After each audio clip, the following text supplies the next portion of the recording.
We are living in a computer-programmed reality, and the only clue we have to it is when some variable is changed and some alteration in our reality occurs. We would have the overwhelming impression that we were reliving the present, déjà vu, perhaps in precisely the same way, hearing the same words, saying the same words. I submit that these impressions are valid and significant, and I will even say this: such an impression is a clue that at some past time point a variable was changed, reprogrammed as it were, and that because of this an alternative world branched off.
Good afternoon. Welcome to another edition of Free Association Radio. This is the Monday version, also known as 11th House Radio. And on Mondays, we cover astrology, tarot, numerology, and related subjects and topics, mostly astrology, however, because that seems to be the science of the day, as it were.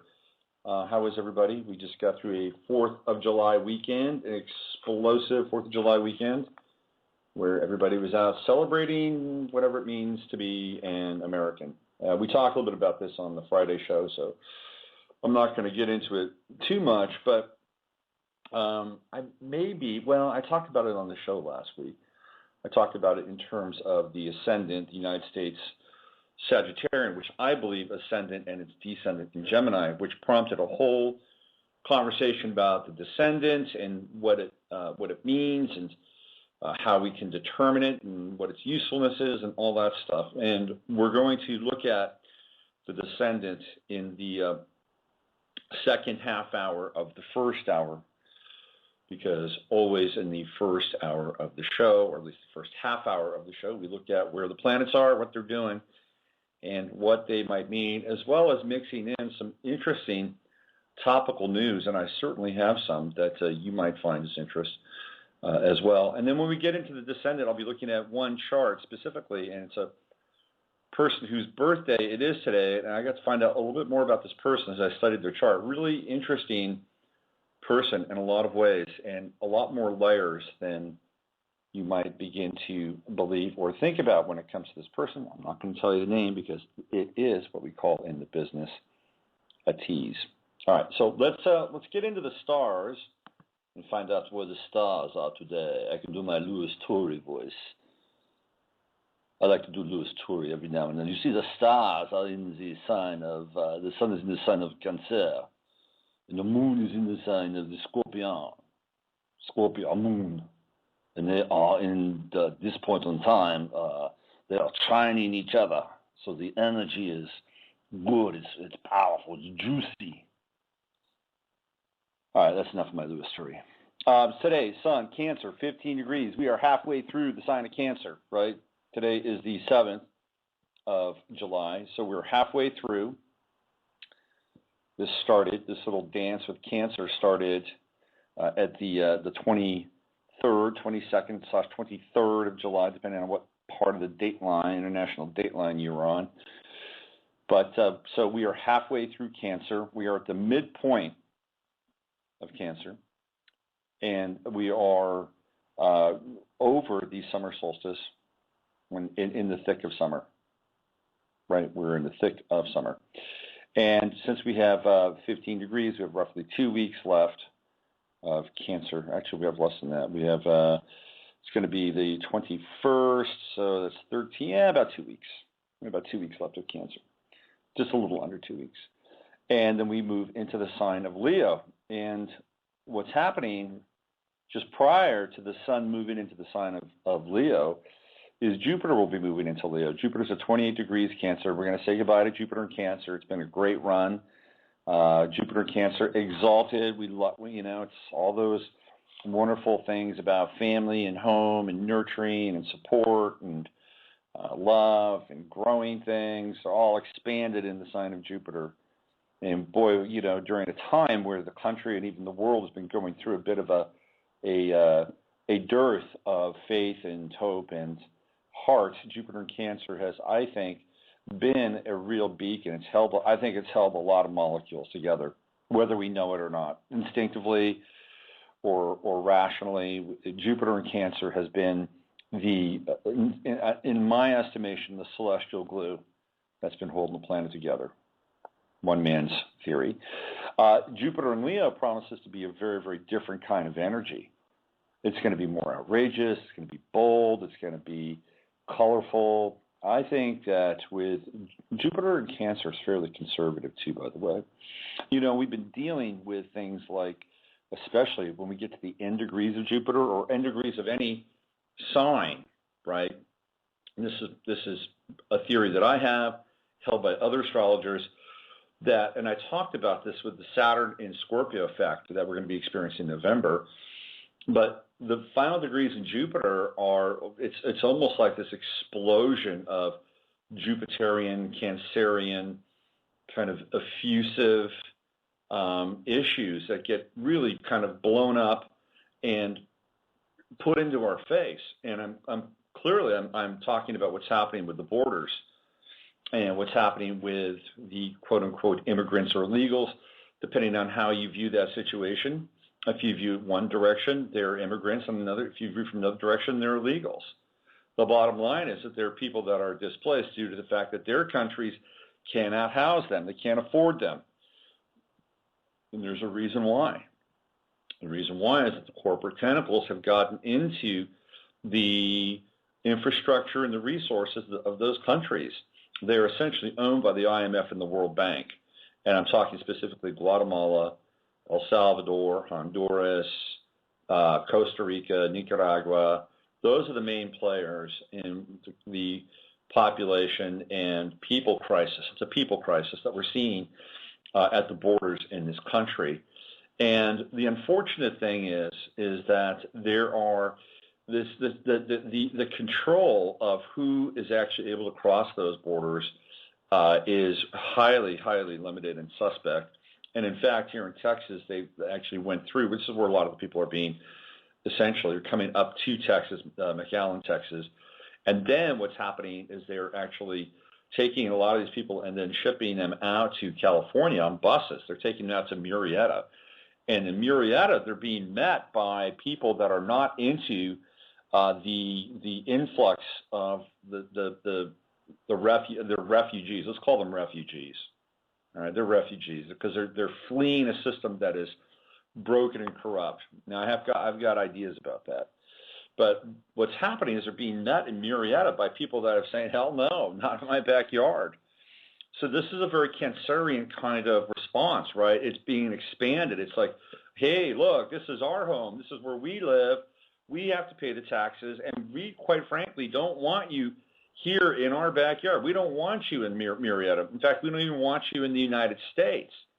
It is the United States until further notice, apparently, but these are some of the issues that we're seeing here. They're getting amplified with Jupiter in Cancer. And so it's not just a United States issue, and it is because Jupiter's in Cancer. We are a Cancer country, and I think a lot of people are quite frankly fed up by being told how to live or where to live or what to do or what to think or how to, it's like we're reaching that boiling point where people have really pretty much had enough. And that's why you're seeing these people arrive en masse in Murrieta. And then what's happening is that the Department of Homeland Security, they're going to militarize you've already talked about, they're going to be sending people with weapons, armed, into Murrieta so that they can meet these protesters head on. This could get very ugly, by the way.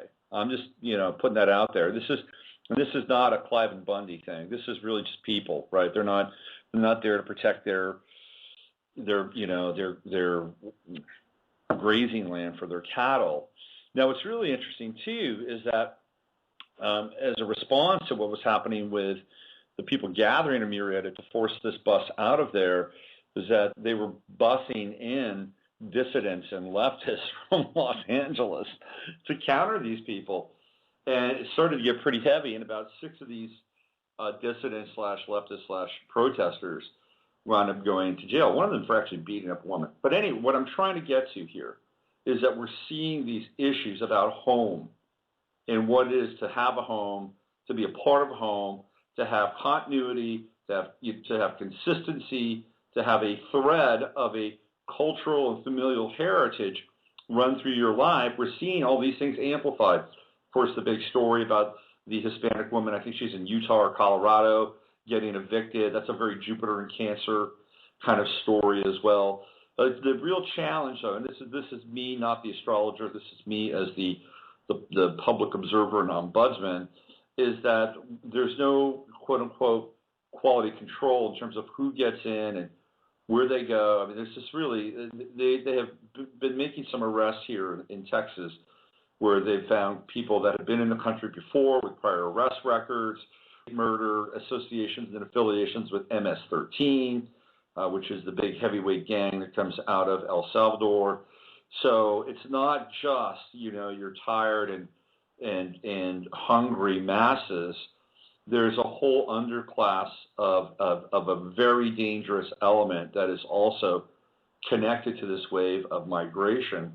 Now, the key for all of this is that the people in these countries need to have a place of their own, and they need to have a place where they can actually make an affordable living. The problem is all these countries are beholden to the IMF and the World Bank. They have massive debt, and they've signed that debt off, and they have to do what the World Bank and the IMF tell them to, and they have to do it for perpetuity. That's part of the deal. Go read Confessions of an Economic Hitman by John Perkins. You'll understand what the game is.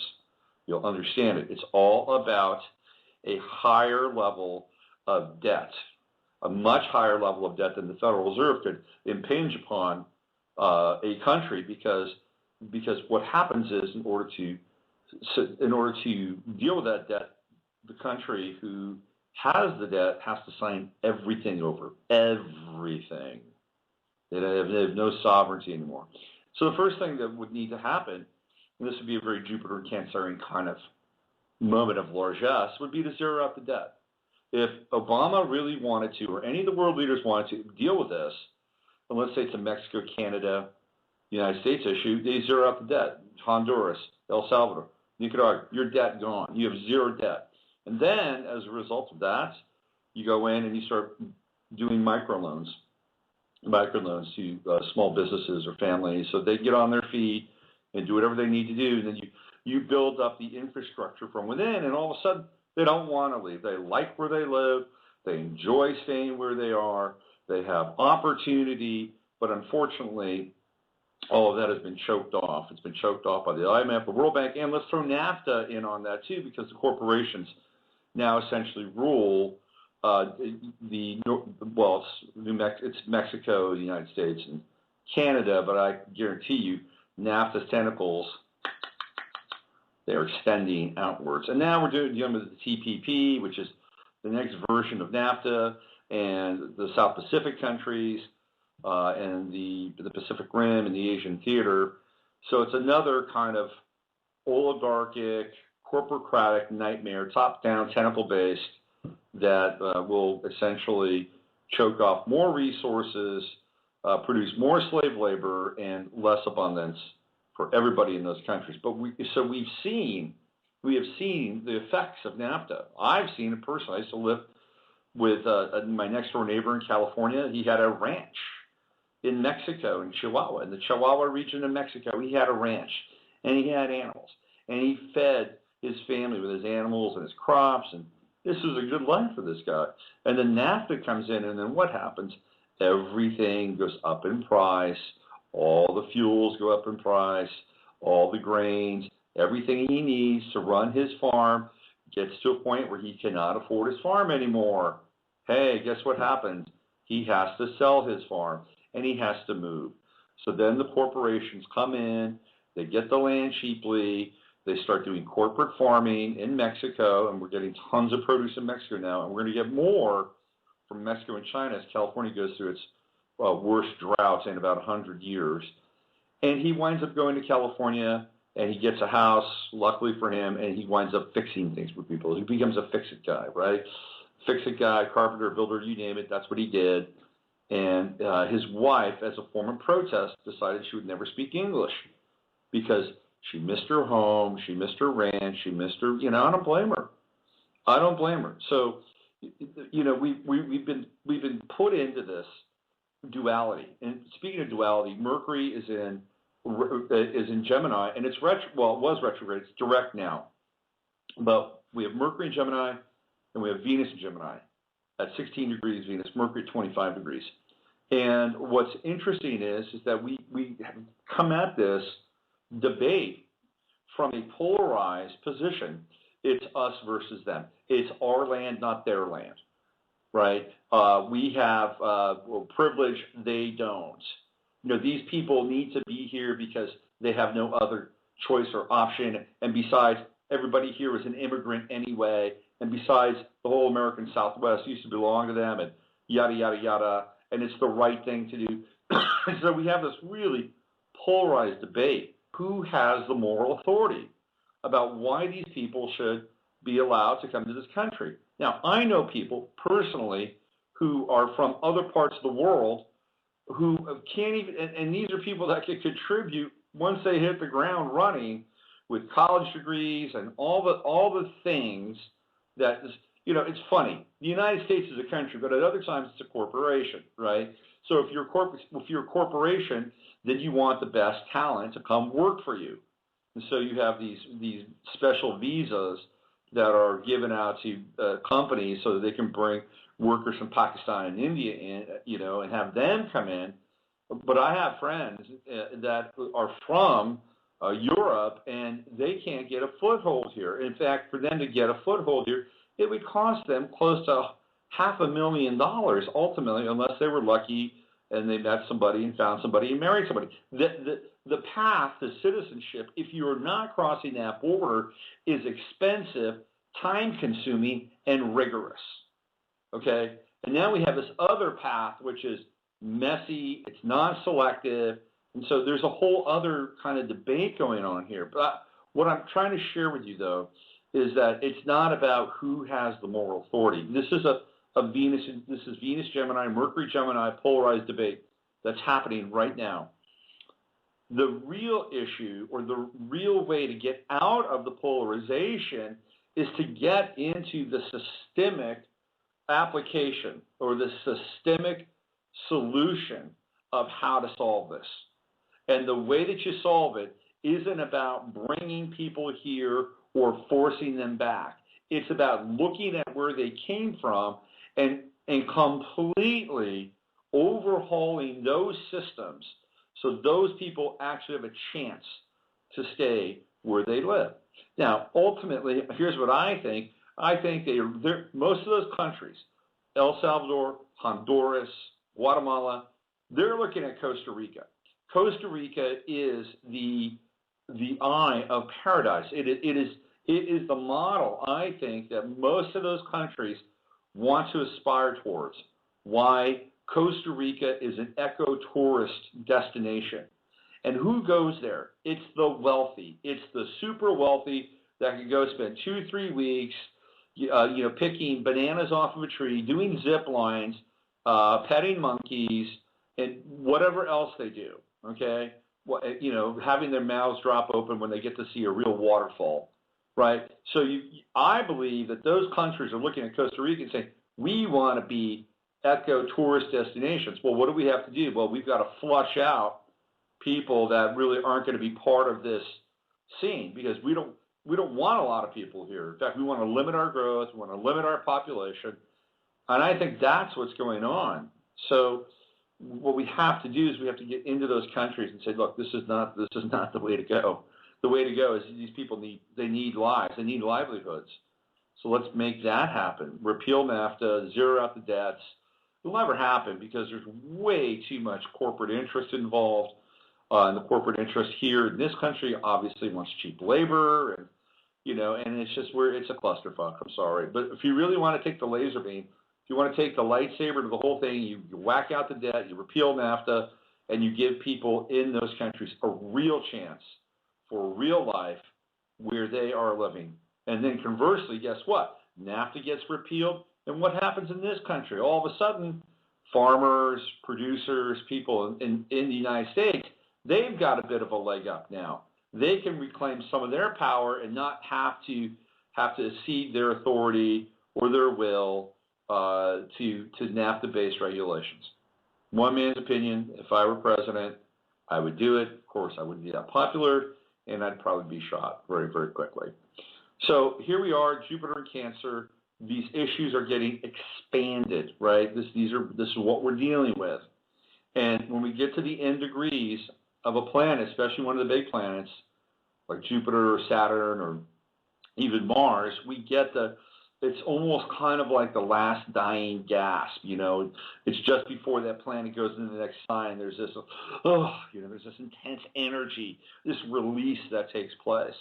And then when it gets to 29 degrees, it just drops off. Boom. So right now, Jupiter 28 degrees, we are seeing what I would call the concrescence of the energy of that planet and of that sign.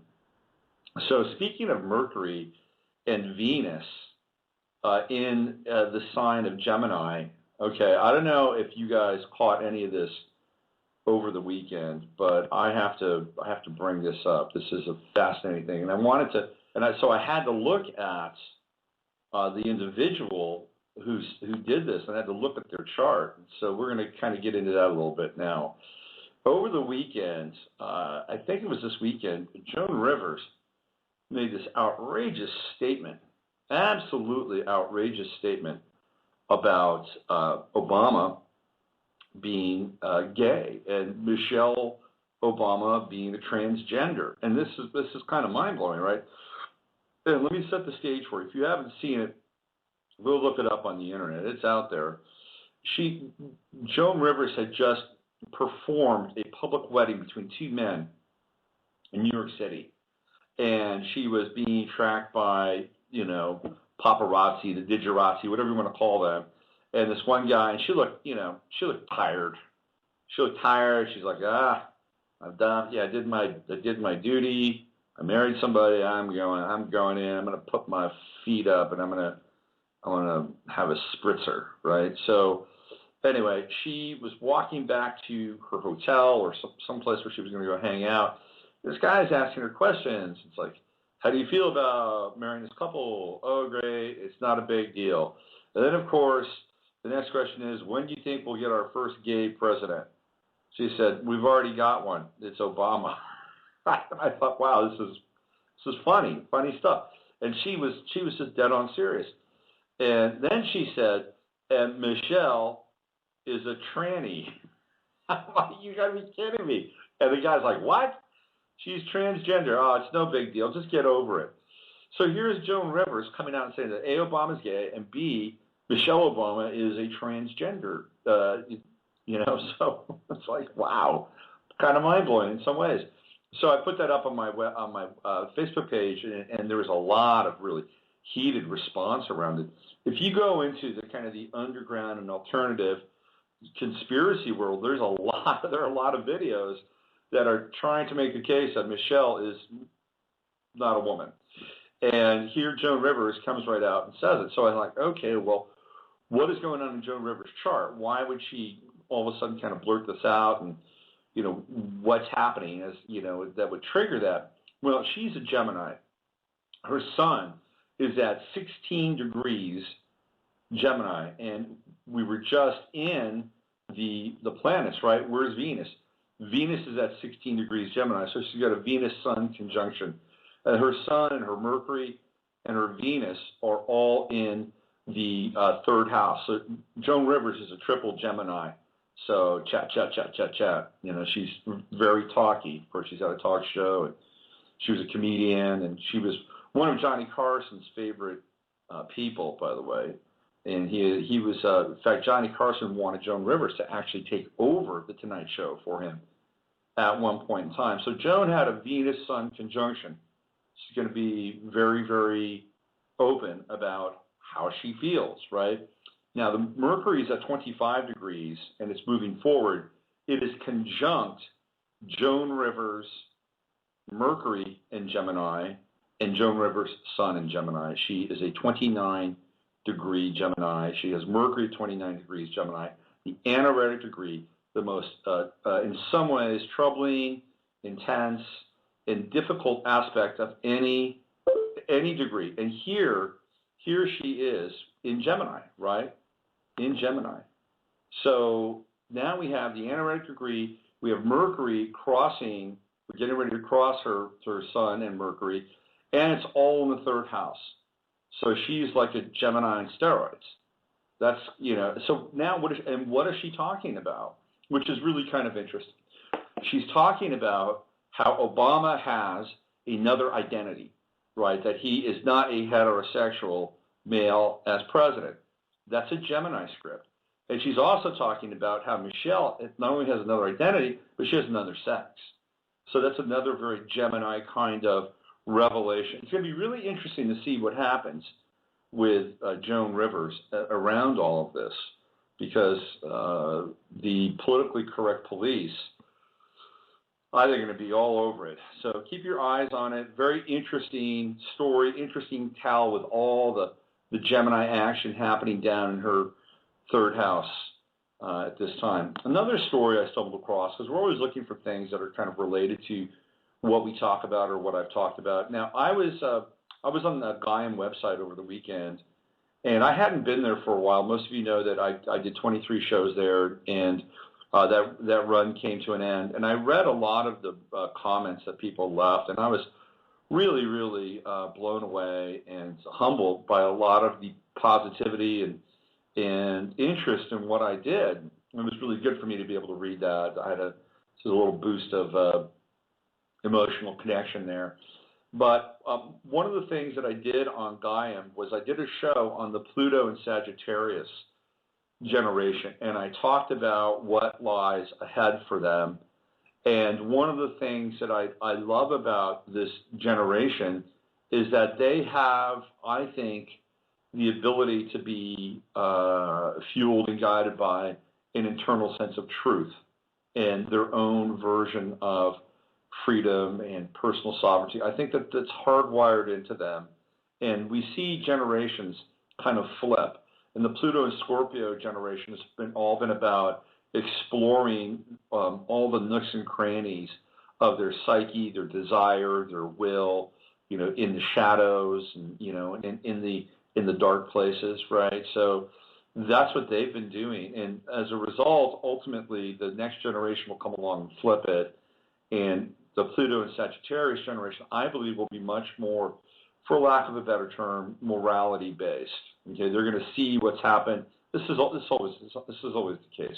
One generation sees what the previous generation does, and then decide to go in a different direction, right? So with Pluto and Sagittarius, so it could, when we get out into Pluto, we get out into extremes. And the extreme version of Pluto and Sagittarius is militarization and a type of almost religious zealotry that would be associated with Pluto and the Sag kids at a certain extreme, right? On the other end of it, it's like, fuck off, I'm going to do what I want to do. Now, that may not necessarily mean drug taking or promiscuous sex or dabbling into the occult like Pluto and Scorpio does, but would have its own kind of manifestation for this group of kids. Now, what I've seen here just over the weekend, and this is troubling, it is a troubling piece of information that really lends credence to what I was talking about on the Pluto and Sagittarius show over in Gaiam. And this is a story about how public schools are militarizing students for Department of Homeland Security training. This is a true story here. So I'm going to read this to you because this gives you a sense as to what's happening with our youth, number one, and the youth being, again, by and large, Pluto and Sagittarius. So this is Steve Phillips here, who's the author, and he says this fall, Syracuse, New York will join the still small, but growing list of public schools dedicated to the training of students for military service in the United States Armed Forces. This past April, Syracuse Central School District, SCSD, approved the closure of Fowler High School in the city's impoverished West Side section and its transformation into the Public Service Leadership Academy, PSLA, which will focus on training students for military service to work in the Department of Homeland Security or as police and firefighters. There are 18 military academies as part of the public school system in the United States. 6 are located in Chicago. All of these schools are associated with the Junior Reserve Officers Training Corps, JROTC. They've been around for a long time, whose goals include indoctrinating students with patriotism, responsiveness to all authority, and an increasing respect for the role of the U.S. Armed Forces in support of national objectives. Most of these schools are located in working class and low-income communities and rely upon the lack of job and college options available to students to push them into the military. The West Side section of Syracuse is one such area. It is a poverty-stricken area, the city that has been struggling with increasing inequality in the Obama economic recovery and staggering levels of poverty, particularly among children. Childhood poverty approaches 50%, and for those in the 18 to 24-year age bracket, just out of high school, the rate approaches 2/3. So you get a lot of the Pluto and Scorpio kids not having any kind of ability to really take care of themselves because the economy, by the way, is doing great, but it's only doing great if you already have a ton of money. They can capitalize on essentially getting really, really cheap money and then turning it into whatever it is you want to turn it into. Let's see. What else do we have here? It says employment opportunities for vulnerable students are slim and decent jobs are rare still, thus leaving them as targets for poverty conscription to the military and police forces. In addition, the new Public Service Leadership Academy will also grant recruiters earlier access to students, allowing them to get their foot in the door to recruit among this young and captive audience, meaning recruiters couldn't really reach out to you until you were like 17 years old, right? A year before you can turn 18 and then go, give your life in a foreign country for a corporation. But now they can get to them sooner. So let me just continue to read this. The abandoned factory, this is such a classic example of what has happened. And this, by the way, is a Jupiter and Cancer kind of story as well, because it expands what's happened to the United States with the end of manufacturing in this country, and where the new resources are. The new resources are human resources, and not in a way that they would look in the corporate sector. A PSLA will be comprised of 4 career academies. In addition to the Military Science Academy, are the Homeland Security Academy, First Responders Academy, and Entrepreneurial Academy. The academies will be phased in over 4 years, beginning this September with 9th graders and adding a grade each year. The Military Science Academy begins this September. This program will consist of Navy's Junior Reserve Officer Training Corps, which relies on partial funding from the Syracuse School District. Those enrolled will gain a foundation in maritime heritage, the significance of sea power, the fundamentals of naval operations, seamanship, navigation, meteorology. Of course, the Navy is the highest echelon of intelligence and information gathering as well in all the 4 armed forces. So the Navy, right there, boots on the ground early. The Homeland Security Academy will feature computer forensics, cybersecurity, geospatial intelligence. The First Responders Academy will focus on training students to be police officers, emergency medical technicians, while the Entrepreneurial Academy will give students training in cosmetology and barbering. I'm sorry. Because those are truly entrepreneurial trades, as well as in the electrical trades. I got through the electrical trades In addition, students enrolled in the First Responder Academy, Homeland Security Academy, Military Science Academy also take 4 years of Arabic, American Sign Language, or Spanish. Not being bashful about these languages being needed as U.S. imperialism engages in more wars, the SCSD website states that the intelligence community has been open about the need for interpreters, engineers, scientists, and other professionals who speak these languages, which are essential for emergency disaster management. So I'm going to skip reading the rest of this, but these kids are wearing brown shirts. Believe it or not, yes, they're brown. They're light brown. And this is clearly indicative of the social transformation of the Pluto and Sagittarius generation. They want these kids to be soldiers because the economy, the only economy that is really doing anything is the economy of war. And so you need fresh bodies for war, for surveillance. And not only that, but it's also a type of mind control. It's a type of ideological programming and manipulation. And they're going to get it, and they're going to get jobs. And this is it. This is the new version of the Soviet Union. I'm sorry, it's the way it is. They're just going to be filling kids into these new slots that they're creating, and they're going to have a massive version of the Department of Homeland Security Army right here in this country with our dear Pluto and Sagittarian children filling those boots. This is what's happening. Okay, just want to bring it to your attention. Astrologically, we can see it, and we can see this from a sociological perspective as well. Another thing that I found that was really interesting over the weekend is I found a story on how the American soccer team was actually chipped. They were microchipped for the World Cup. And I thought, well, this is fascinating because this actually really falls under the Uranus and Aries rubric, right? Uranus being technology, Aries being, warriors, soldiers, sport, athleticism, and the two of them converging. And what they're trying to do is they're trying to get real-time information from these guys about their bodies, like their blood pressure, their heart rate, their oxygen capacity, all these things. And they're actually able to show, and I saw this on TV, and I wondered how they did this. They pulled out a sub from one of the I think it might have been the Belgian match. And the guy ran something like 9 kilometers. They said that as he's coming off the pitch. You run 9 kilometers. And so I asked myself, well, how do they understand? How do they know that he ran 9 kilometers? Do they have one of those little odometer things on a shoe? Well, the answer to that is that he was chipped.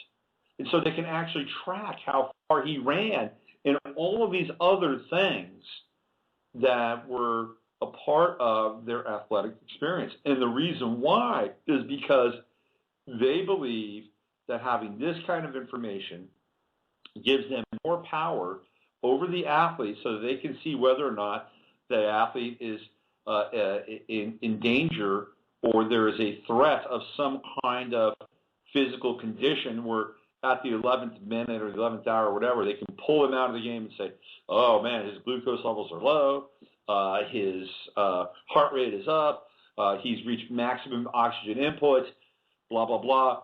You've got to take him out because if you leave him in, he could sustain X. So now with the coach with that information in hand, I go, well, is his performance going to drop off as well? Well, there's a chance. Okay, let's pull him out. Let's bring somebody else in whose levels are much more manageable. So from a performance standpoint, if you're a coach, you're thinking, hey, this is really cool. My guy could be lying to me, saying he's great, but everything else says it's wrong. I'm going to trust the information or the data, which is unfortunate because history is filled with stories of people exceeding their limitations when their body says, hey, you need to stop, you need to shut down or whatever, and they go beyond that. And sometimes it can be challenging to the system, but other times, we have to push past what we know what our limitations are in order to understand them or to transcend them, because that's where the really great stories, the true heroic and mythological stories about being human occur. And now with this insertion of technology, there's this layer that says, you pull them out of the game. You pull them out of the game. Everything becomes managed, right? It becomes managed. Now, the chip gets introduced via sport. So now, hey, athletes are doing it. Hey, bike riders at Tour de France are doing it. Guys at the World Cup are doing it. People in the NFL are starting to do, hey, it must be okay. Hey, why don't we have a chip so we can test our own performance, right? So here, Uranus and Aries, the chip in the World Cup soccer players, makes a huge splash and a huge headline, and now you're one step closer to having this technology being brought into our lives on a daily basis, because obviously that's the goal. The goal is the chip. Everything else is just window dressing. The chip is the goal.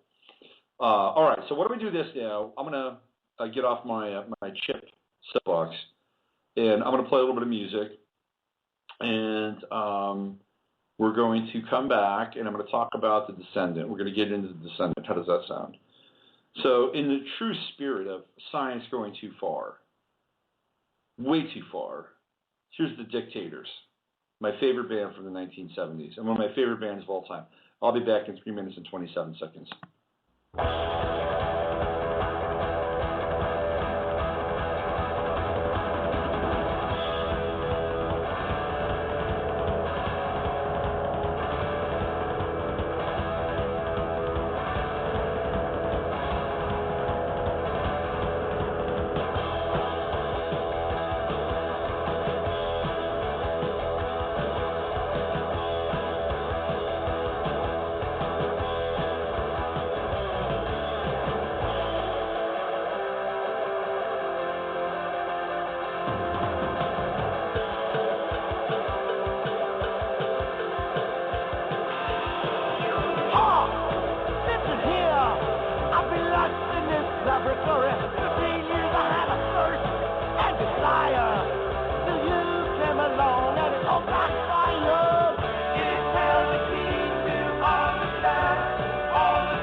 All right, that was the Dictators, Science Gone Too Far.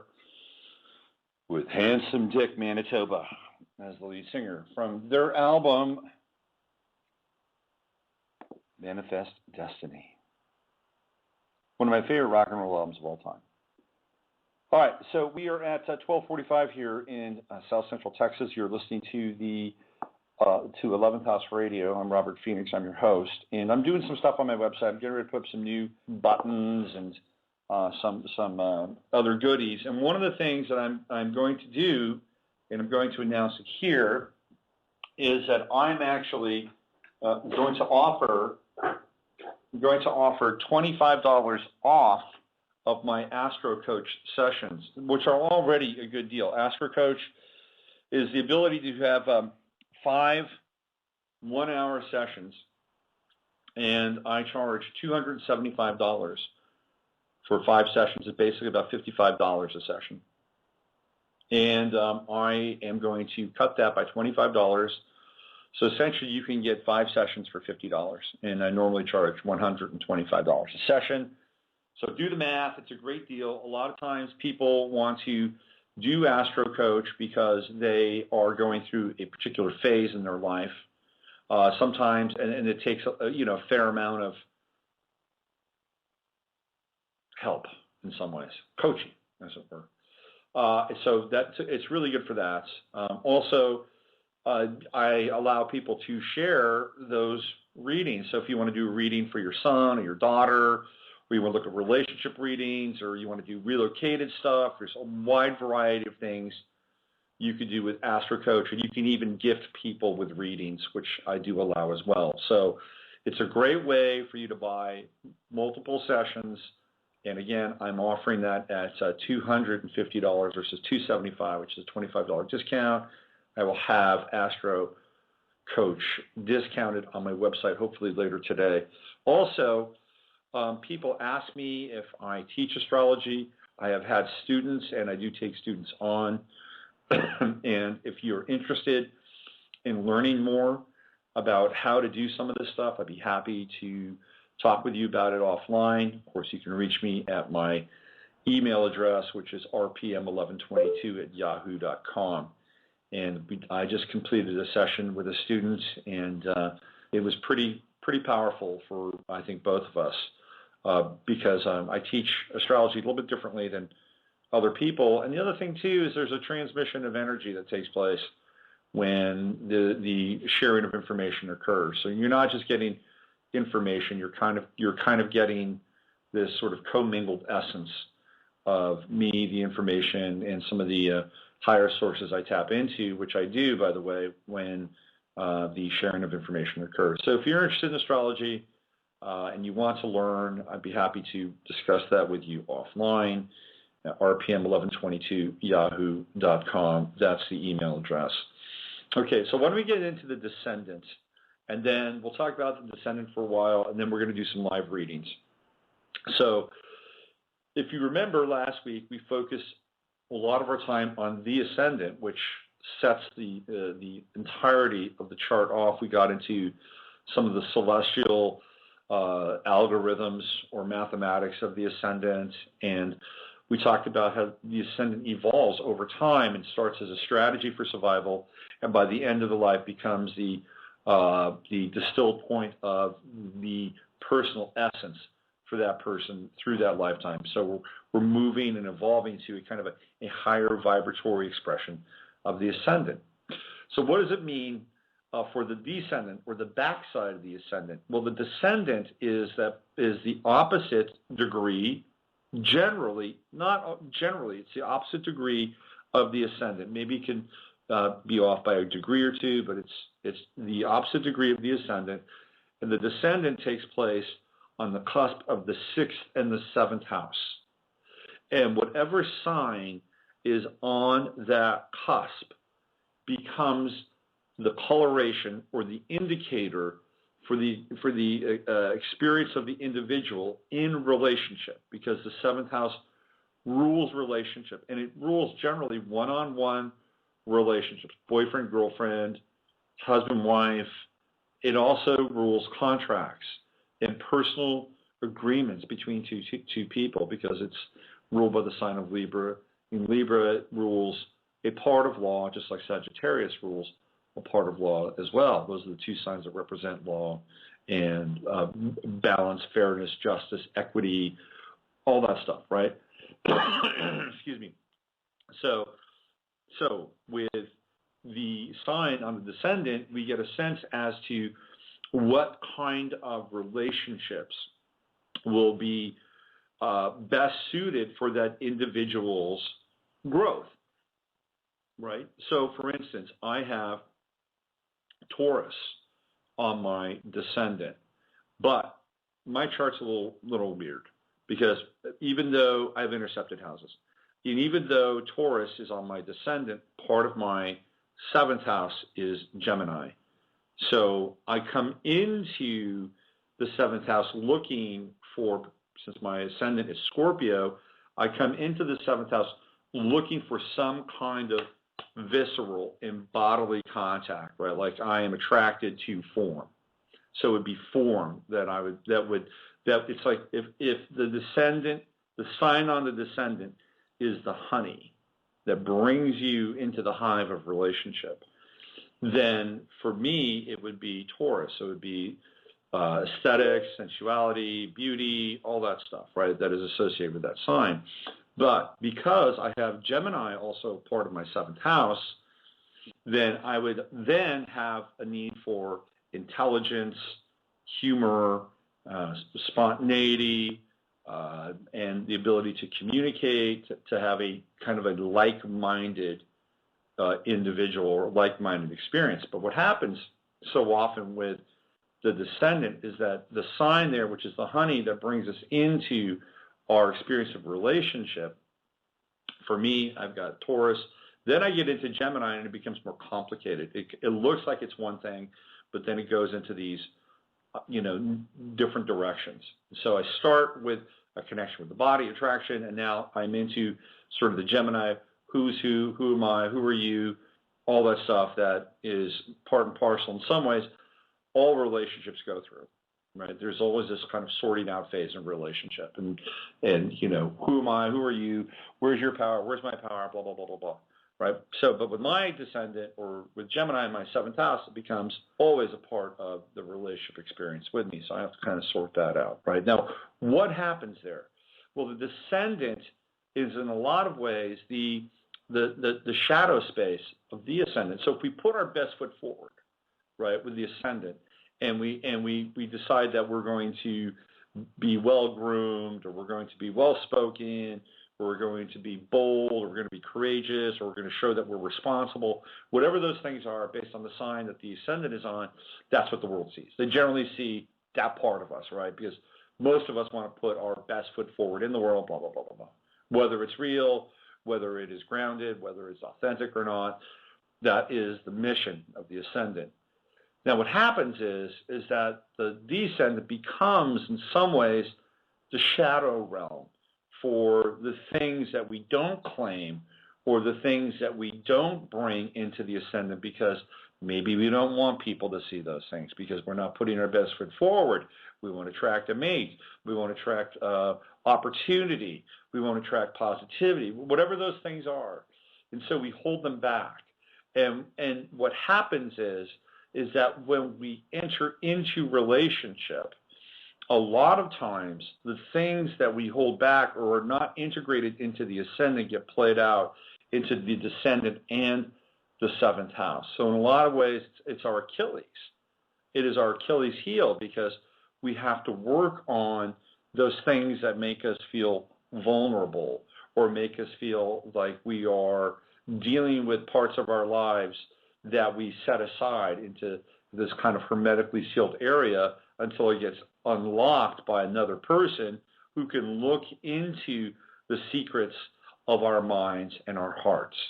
And that's when the work takes place. That is the most intense part that the Descendant plays, is that it is an activator in some ways of our personal shadow, which is only really opened up and reflected when we are in partnership and in relationship with someone else.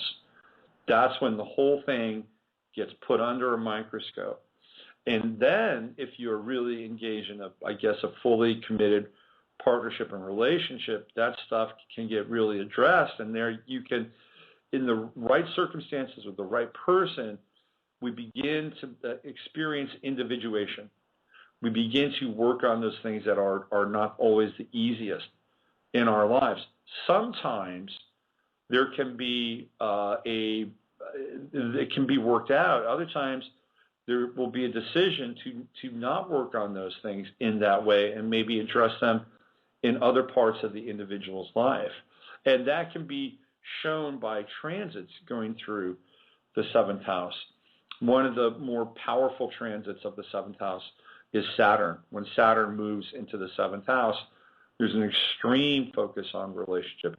And because Saturn is exalted in the sign of Libra, Saturn in the seventh house represents an accidental exaltation. So even though relationships can be difficult or challenging during a seventh house transit, that's where the real action is taking place. That's where you have to put your focus and your energy in order to derive the gift, the difficult gift that Saturn loves to bring during that transit and that time. So generally speaking, when Saturn goes through the seventh house, people will have to deal with the rigors of relationship, commitment. And again, whatever sign it's in will color how that looks. So the descendant will also attract certain people into our lives, right? While the ascendant is that thing that, we project out into the world, the descendant is the receptive sort of capacity or the back end, so to speak, of the ascendant. So it's also about the types of relationships we attract. So let's say, for instance, you have Sagittarius on the descendant, which would make you a Gemini rising, right? The type of people that you would attract in many ways would make it difficult for you to be in relationship because Sagittarius is generally freedom-loving. Sagittarius wants to have its own thoughts, its own experiences, its own kinds of, personal autonomy. And Sagittarius can be very blunt at times. So the type of people that somebody with a Gemini on the ascendant would attract would be people that would be free-spirited and would have certain values that person would really be attracted to. But at the same time, it would be something that would also be very, very challenging, that it would affect and impact their ability to have a solid relationship or have a committed relationship. And at that point, the individual would say, well, what good is having Sagittarius on my descendant? Well, the good is that you would hopefully have, and this is how we transform the nature of the descendant, that it's not about personality or character, but it becomes about process. So Sagittarian on the ascendant would be about having really truthful relationships, or relationships where, people can talk freely amongst each other and decide whether or not that the relationship would be in their best interest. And if it is in their best interest, then Sagittarius on the descendant would give that individual a sense that there would be real spiritual growth, that there would be the opportunity to be adventurous, to have truth and spiritual autonomy and freedom and all these things that we associate with Sagittarius be a part of the relationship, that it would be integrated, that the relationship itself would become an adventure because Sagittarius is adventurous, right? But you would only get to that place after you had gone through a number of different levels so that the relationship itself becomes integrated and whole. And so we have to face ourselves through the descendant. That's where we face ourselves. That's where all of our shit comes up, okay? And hopefully, when that time comes, that the individual is committed to the process, whether or not the relationship actually manifests and becomes part of the individual's life. They have to be ready for the process. Now, some people have planets that are placed in the seventh house in their natal chart, and this is kind of an important piece here with the descendant because that is where there's a kind of an intense focus for that person's life. So they have to experience relationship. Relationship is important to them to some degree, based on whatever planet is showing up in that house, right? So let's say, for instance, you have Mars in the 7th house in your chart. Well, that's an interesting place for Mars because Mars is passionate, it's dynamic, and relationships run on passion and dynamism, especially in the early stages. Mars, depending on what sign, could be a real love at first sight kind of aspect in the 7th house. The person would be aggressive towards finding a relationship, or that aggressive capacity would come from the other person. And so there would be a lot of chemistry and fire when it comes to relationships. But Mars in the 7th house can also be very conflict-based, especially if that person is not working with the other person to some extent.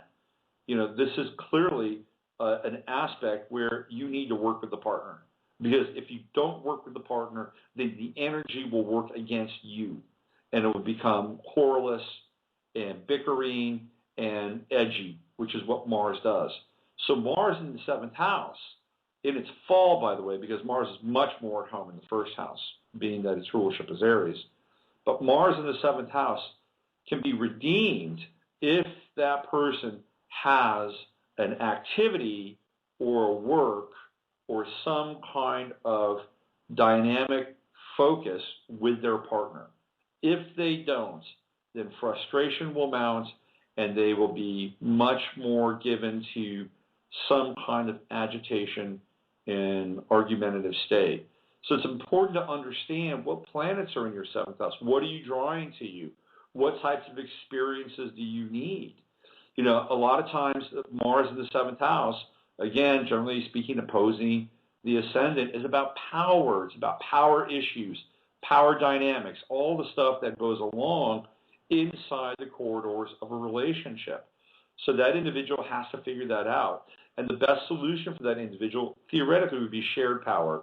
Shared power doesn't always mean that you decide that I'm going to do one thing and do the other thing and, have this kind of clinical checklist where you split everything 50-50 down the middle. It's really about a much more sophisticated and enlightened way to understand where the strengths and the weaknesses are in the relationship based on two individuals. Okay? That's Mars. Let's say Venus is in the 7th house. Venus in the 7th house would mean that the person really wants to have harmony in their life, and that by having a relationship, that they are able to somehow create a zone in the back end of their chart that allows them to go out into the ascendant and then work towards their own personal goals, which is interesting because in a lot of ways, the person with Venus in the 7th house may deceive themselves. They deceive themselves by the fact that they think that they want a relationship because they love a relationship, or they need it, or it makes them feel. What they really want a relationship for is so that they can feel more secure and safe, so they can be more of who they are. It's an interesting kind of paradox in some ways. And they will work hard at relationship at times, but they'll also become lazy at relationship at times because Venus, by and large, is not the same kind of dynamic thing or dynamic energy that Mars is. And in fact, Venus is in many ways much more receptive, so they would expect their partner to do more, at least, at somewhere down the line. The Venus in the 7th house can be very, very seductive, and it can be very charming and feminine in a lot of ways. So it's easier for people to secure a relationship in some ways if they have Venus in the 7th house. Now, transiting Venus will always be a part of your 7th house experience at some point in time during the year. Generally speaking, when Venus crosses the Descendant, it is a trigger at a point of awareness that it is time for you to think about relationship, to deal with relationship dynamics, whatever they are. It may be your primary relationship, it might be contracts, it might be whatever that thing is between you and another person. Venus crossing the Descendant is an important aspect. it's an important component. It's like a trigger that sets off the bells and whistles, like, aha, now it's time. So you don't have to have Venus in your 7th house. Natally, it moves fast enough so that you will experience it basically at least once a year. At least once a year with Venus coming through your 7th house. The Descendant also, in some ways, gives us, if we are moving towards the ascendant in our lives, which we are, in some ways we are moving away from the Descendant, which is interesting, right? We're moving away from the energy of that sign, and yet it occupies so much of our consciousness because we are in relationship constantly that it becomes this very powerful kind of psychological anchor, but it's also kind of this thing that grinds us a little bit, because if we're always moving towards or through the ascendant and away from the descendant, we still have vested interest over there. So now we're into the realm of opposition and duality and trying to build a bridge between that, right? How do we create a zone where we find our interests, our self-interest, while also maintaining the interest of the relationship? If we're moving away towards the ascendant and moving away from the descendant, how do our relationships achieve some sort of ballast, some sort of balance? I will tell you after I play another song. I'm going to do that. I'll play a little bit more music. I'm going to tell you how this gets worked out, and it's an important part of this equation, and we'll talk about the other parts of it maybe moving forward. So I'm going to do this. I'm going to share with you sort of the how this gets balanced out and worked out, and then we're going to get into some free readings. How does that sound? Does that sound good? All right, let me play a little bit more music. Give me some opportunity to get something to drink, and then we can do a little more. Here, okay, here. This land is your land. This is a Jupiter and Cancer kind of thing, and this is a Woody Guthrie tune, and I'm going to play this now. So I'll be back in roughly 5 minutes and 3 seconds. This land is your land, and I'll be back in 5 minutes and 3 seconds. This is Robert Phoenix. You're listening to 11th House Radio. Early in the morning, by the shadow of the steeple, by the relief office, I saw my people. They stood there hungry. They were wondering if this land was made for you and me. But I say this land is your land. This land is my land. From California to the New York Island, from the redwood forest to the Gulf Stream waters, this land was made for you and me. And I roamed and I rambled, I followed my footsteps to the sparkling sands of her diamond deserts. And all around me a voice was sounding, this land was made for you and me. Yeah, but they had a big high wall there trying to stop me. Big signs said, keep out. This is company property. But on the other side, y'all, it didn't say nothing. And I'd say that side was made for you and me. Yeah, 'cause this land is your land. This land is my land. From California to the New York Island, from the redwood forest to the Gulf Stream waters. This land was made for you and me. Well, I went out and walked on that ribbon of highway. I saw above me that endless skyway. I saw below me those golden valleys. I said this land was made for you and me. Yeah, the sun was shining. I was strolling through the wheat fields waving, and the dust clouds rolling. As the fog was lifting, a voice was chanting,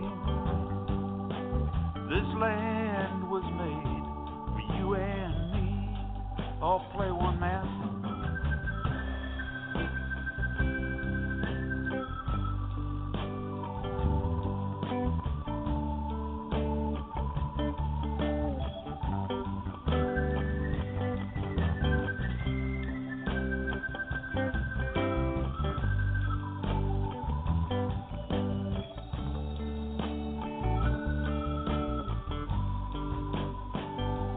Nobody living can ever stop me as I go walking my freedom highway. Nobody living can ever make me turn back. No, no, because this land was made for you and me. Yeah, this land is your land. This land is my land, from California to the New York Island, from the redwood forest to the Gulf Stream waters. This land was made for you and me. This land was made for you and me.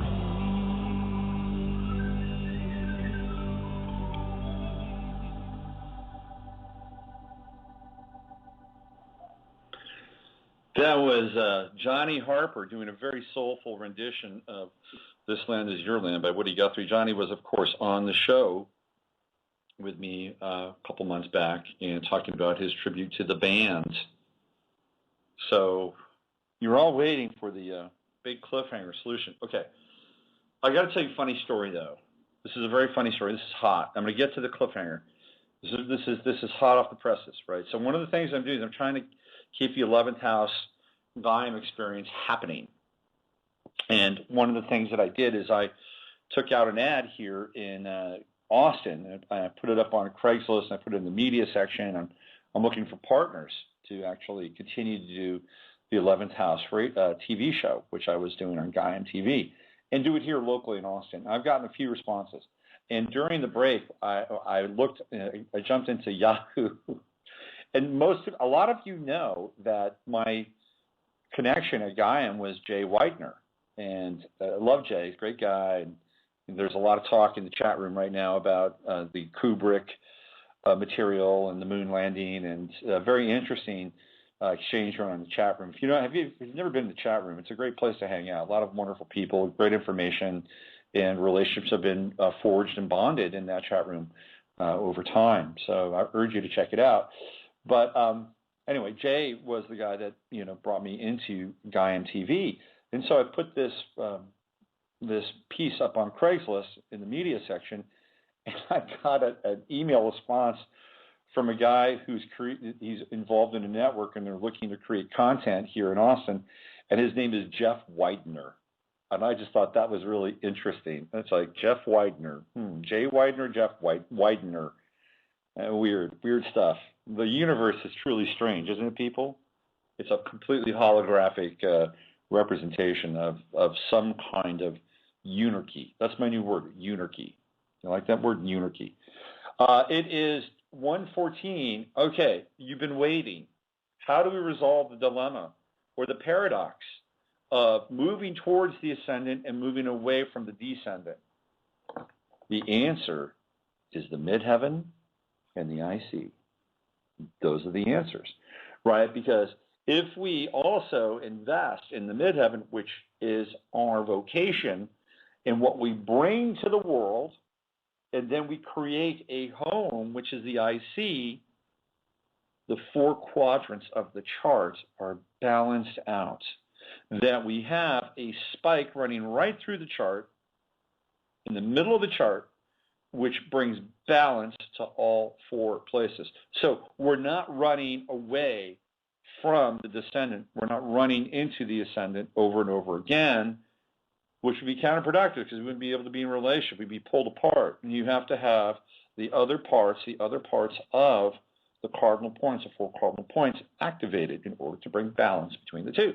So you have a home, and then you have a vocation, and then you have a relationship, and then you have the ability to be in the world and have a healthy, individuated self that experiences itself, that manifests into the world, and that has a version of reality that reflects back upon it. And then there's the distillation and process of the sign that is connected to the ascendant that we move towards, and then we fully embody it. The key is the midheaven and the IC, the anchor and the ascent.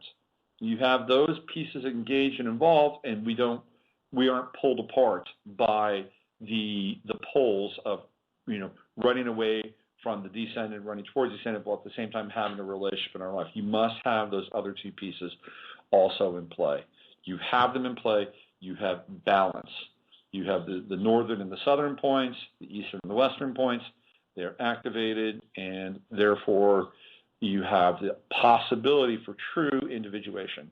That's how you. It's not about putting the brakes on it, but it's about having it's not completely distended. It's not completely heading in one direction or the other. There are other quadrants that you can put that energy in, and then have the fullness of the four corners of the chart or the self represented. That's the solution. And the solution is to have a home, to create a home, to have a place in the world where you're able to actually manifest your ideas or your will or your goods, your services or your vision, so that you actually contribute to the 10th house, which is society. There you go. There's your answer.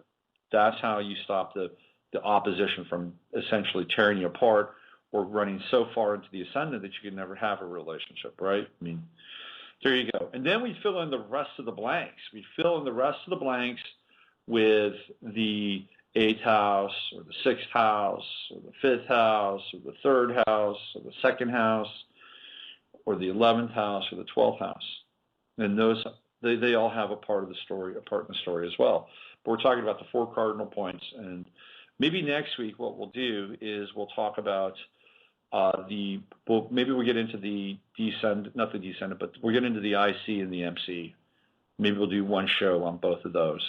And that way, we'll have some continuity here: the ascendant, the descendant, the IC, and then the MC. And we'll put all four cardinal points together. I think it'll be good knowledge, as they say. All right, so why don't we do this? Why don't we get into some free reading space time, and then we'll go from there. All right, so let's start this process off. Hello there. Hello. Hi, how are you? Hi, I'm well, thanks. How are you? I'm good. You want to share your name with the rest of the universe? Yes, universe. My name is Jenny. Hi, Jenny. Jenny and I were talking before the show started. She was on hold about 3 or 4 minutes, so we had a bit of a brief chat. So, Jenny, you've heard a little bit of the show today. Is it kind of resonating with you? Oh, good grief, more than ever. Let me just tell you. So I have Gemini ascendant, so Sag descending, and my Venus is in my 7th house. So it's very, very, very applicable to me. But I do have a question for you. I was hoping you could give me some insight, if you don't mind. Okay. Okay, so after spending the last 15 years of my career in corporate America, I decided to leave my job this past April to pursue a career that's a better fit for me on a number of levels. So I'm currently taking and enjoying a little sabbatical, a little time off, and I plan to start my own coaching and consulting business sometime later this year. So I was hoping you could help me see what would be the ideal time for me to do so, to start this business. Okay. Let me look at let's get into your chart. Sure. I'll check that out. That's so funny because I talked about Venus and I talked about Sagittarius. Yeah. And the timing of hearing that is more spot on than you know. So the universe does wonderful and also just mysterious things. It's trippy, huh? Okay, here we go. Mm-hmm. All right, let me just, I've got to log back in and then we'll get this fired up. Where are you calling from? I'm calling from Atlanta, Georgia. Atlanta, Georgia, okay. Mm-hmm. All right, so let's go into the horoscopes here, or the charts, rather. Okay. And let's go here, and let's go about right there. Let's go there, and let's start taking your information. Mm-hmm. When were you born? I was born on February the 4th, 1979. All righty, February 4th, 1979. All right. And what time? At 1:23 p.m. Okay. And where was that? In Atlanta, Georgia. Okay. I've got that Vicki Lawrence song in my head now. Let's see. Here we go. 33 degrees, man. Atlanta, 33rd degree. Interesting. Right. Here we go. There's that Gemini rising. There's that Venus. There's the Neptune. So you're looking at timing-wise. When would this be a good time to start? I think anytime you look, your sun is conjunct the midheaven. It's a wide conjunction. It's 8 degrees.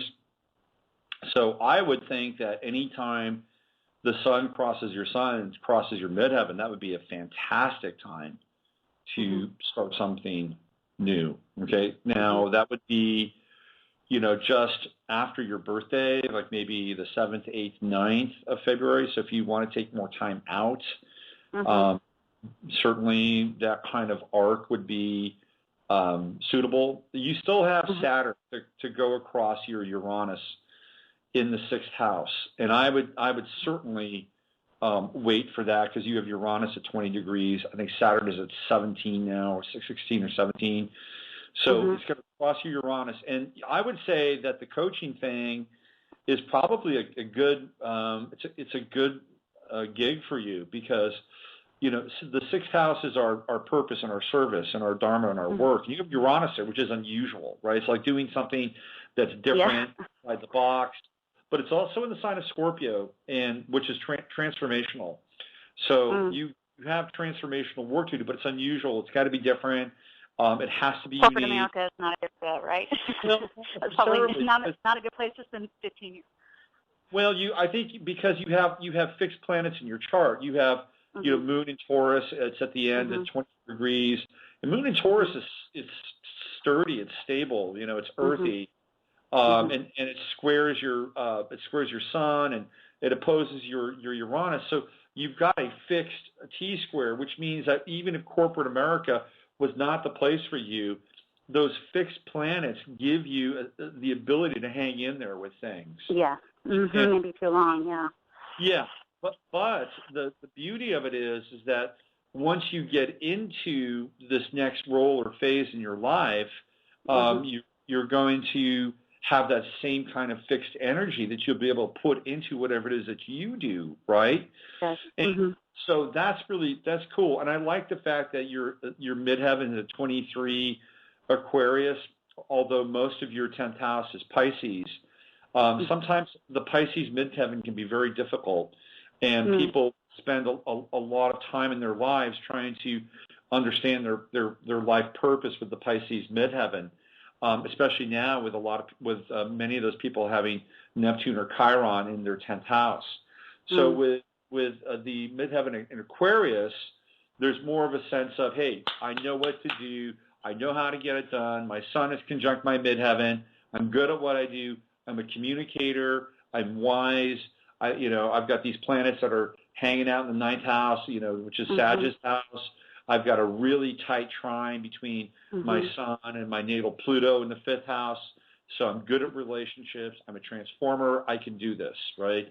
That is really the message of your chart. But you're also here to inspire people, and you're here to get into the sort of the more spiritually nuanced spaces of the 10th house, because that's what your 10th house is. It's Pisces. So everything about your coaching theoretically should, in air quotes, bring people to a deeper place of God within themselves. That it's like find that power, get in touch with that thing, man, because that power, that essence, that energy will guide you and inspire you and give you everything that you need in your life.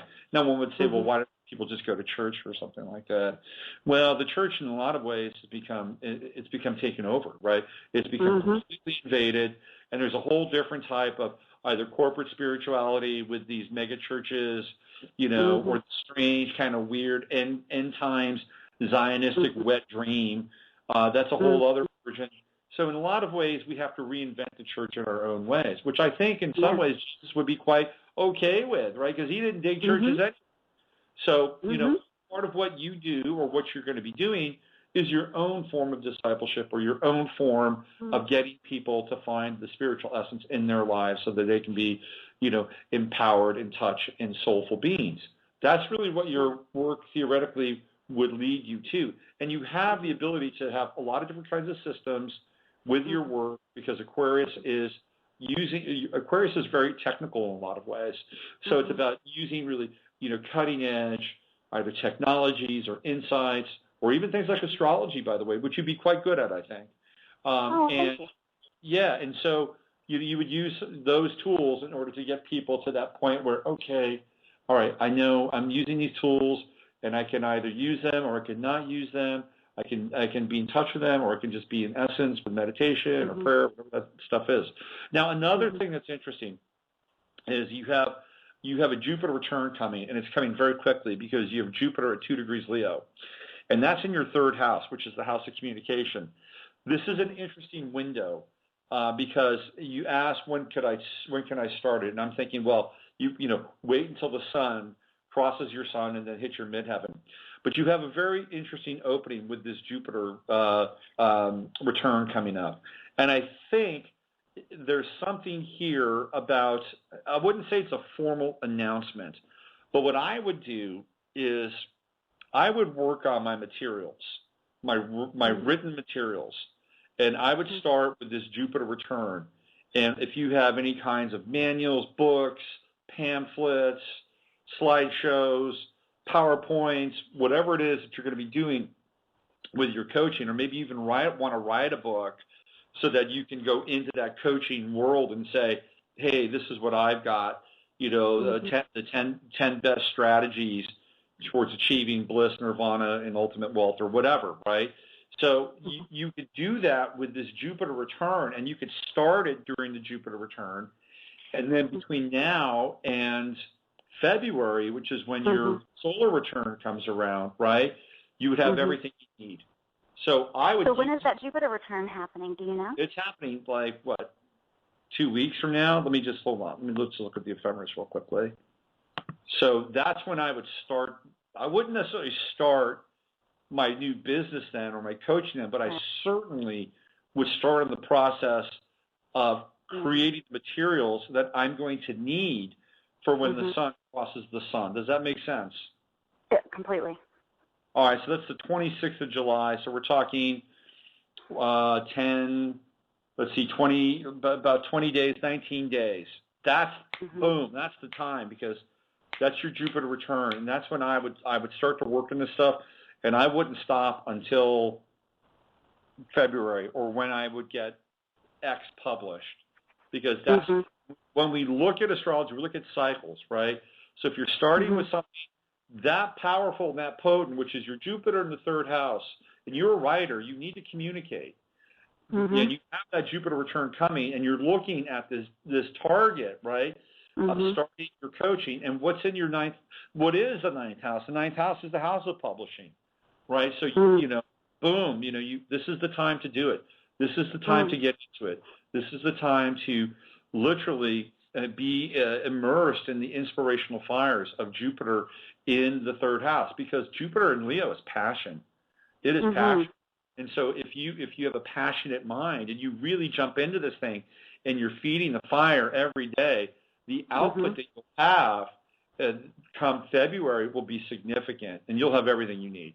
And I would not be surprised if you even have a book to bring along as well. Wow.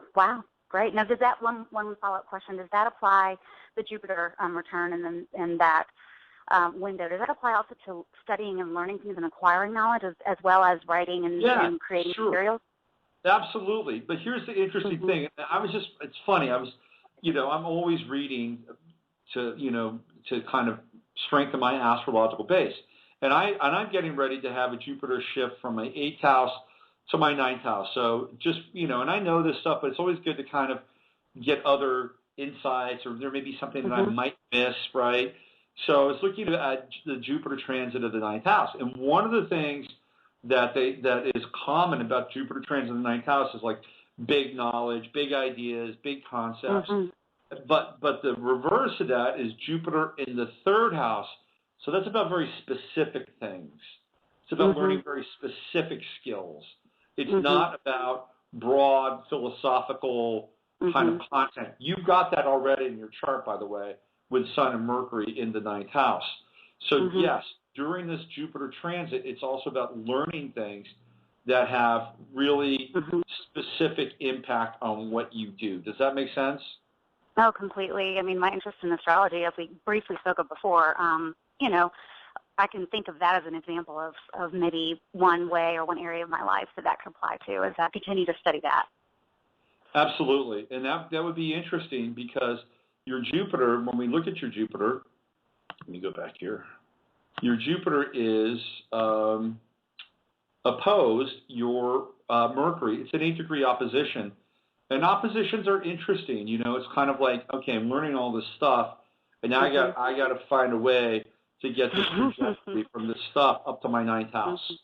And the 9th house would be the formalization of your practice or your new thing, right? So now you'd be forced in some ways to bring that knowledge up there. So it's a commitment is what it is. Wow, very cool. It's very helpful. Thank you. One other thing, you've got Pluto in trine. You've got Saturn in the sign of Virgo. So you have Pluto right now, which is going backwards. I think Pluto's at 13 going to 12. Pluto's in your 8th house, which is super intense, right? You have Pluto trining your natal Saturn, and that's actually really, really good. It helps you reorganize the structures of your life, deep foundational structures, and for you it also relates to the home as well. So it might I just moved from Denver, Colorado back to Atlanta about a month ago, so I'm completely reinventing my life. Yeah. So that would also be return home, because you're from Atlanta, right? So that's interesting. Yes. That's very interesting. Well, listen, I wish you all the best, and if you want to, because you and I talked about doing the astrological study piece, just contact me offline, and if that's something you want to do, we'll explore that. And rpm1122@yahoo.com is my email address for you, for anybody else that is interested, and we'll go further with the conversation. Okay? That sounds great. Will do. Thanks so much. Okay, thanks, Jenny. You take care. I'll put you back in hold if you want to listen. If not, that's fine. You can just go off and do your thing. Okay? Sounds good. Okay. Bye-bye. Bye-bye. All right, that's our friend Jeannie from Atlanta. Let's take another call. 540. They've been on for a while. Hello there. Hello, Robert. Hi, Robert. This is Eric. How you doing? Hey, what's happening, E? Hey, I was just wondering maybe if I could get your astrological perspective on my job situation, which is that I'm on a transition out of my job until the end of August, and I'm kind of looking around for opportunities. I know we touched on this before. You did some tarot reading on me, reading for me on that, but I was curious if you might do something astrological. Yeah, sure, Eric, not a problem. My cat just climbed up on my chest, so I think that's a sign. It's a sign. Maybe you should become a cat trainer. That would be feline in the sign of Robert. Yeah, maybe a cat ventriloquism, Eric. What do you think? Let's see. That's an interesting market there. I think you would have your own niche, man. All right, I'm looking at your chart. Let's get serious now. It's a serious topic. Your career, your livelihood. All right, so you've got the midheaven at 6 Gemini, right? So you went through a career change when Mercury was retrograde. Did they announce like the change in your workplace when Mercury was retrograde? They announced everything at the beginning of June 1st. Mm-hmm. So that was like in the they announced retrograde, right? I knew that things were coming, but I didn't know the details until early June. Okay.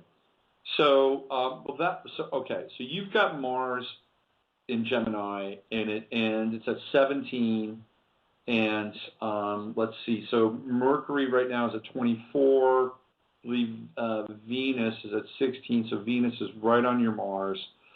I would say, so when people have Gemini on the midheaven, it generally indicates that the person will have more than one career in their lifetime, right? Because Gemini is duality. It can also indicate that the person can do more than one thing at a time, that they could have 2 jobs or 2 careers. One could be one that pays the bills. The other could be the job that they have to they need to do in order to feel like they're meeting their purpose in life, right? So Mercury will not go back to 17. It's only went to 24. It's going to 25. I think based on this, I think a move is in store for you, because your IC is in the sign of Sagittarius. And you talked about potentially moving to Austin. And if we see that the 4th house is connected to the 10th house, the IC is connected to the midheaven, I think you need to, with the Mercury retrograde, you're obviously having to rethink what you're going to do, but also where you're going to do it. And so I would actually look in other cities for some kind of new anchor or place where you can, have it's not just about the job. It's about the other part of your life. It's about where you live, where you dwell, where you call home, because we're dealing with the opposite side of that Mercury retrograde and the 10th house and the midheaven experience. So I think this whole idea about moving to Austin, while you may not necessarily move to Austin, I think relocating would be an interesting thing for you.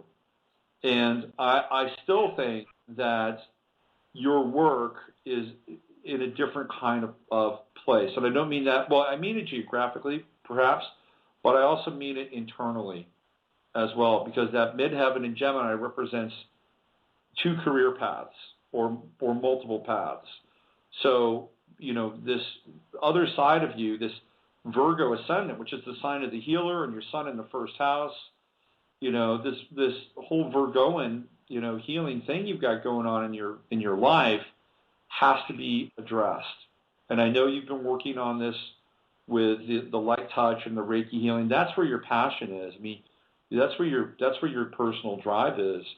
So I'm hoping that you can work the duality of the midheaven so that you have a job that you can pay the bills with, but also to explore your sun in the 1st house with Virgo on the ascendant there, and at some point make that shift from one career path with Gemini on the midheaven to another career path. And your sun, your ascendant, and your midheaven, they square, which is part of the dynamic sometimes of the sun in the midheaven. People, have that in their charts, and it's working out. How do I do this for myself, and how do I actually make a life or career out of it? I have the same challenge, dilemma. I have some squares going on with my sun squaring my ascendant, my sun being in the 10th house. So I understand some of that. Now, in terms of employability, will you find a job and all those things that are very important?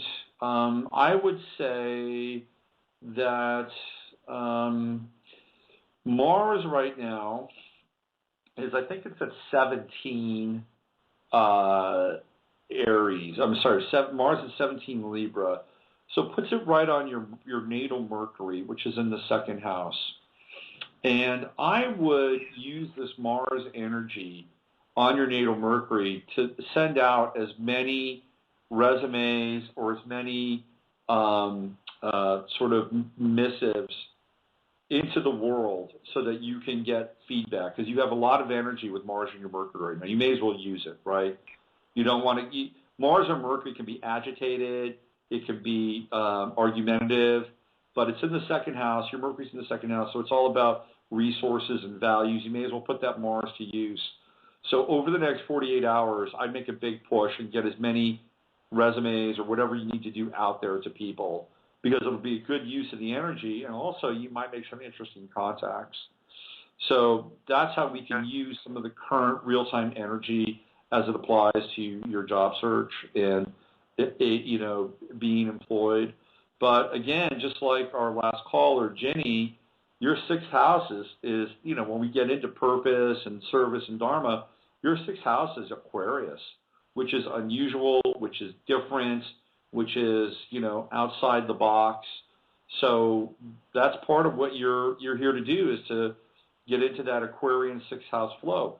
Sometimes that can be the internet, or it can be, software, or maybe it's computer graphics, or, maybe it's part of that world as well for you. But ultimately, you're here to experience the kind of the unusual and outside and authentic nature of Aquarius in the sixth house.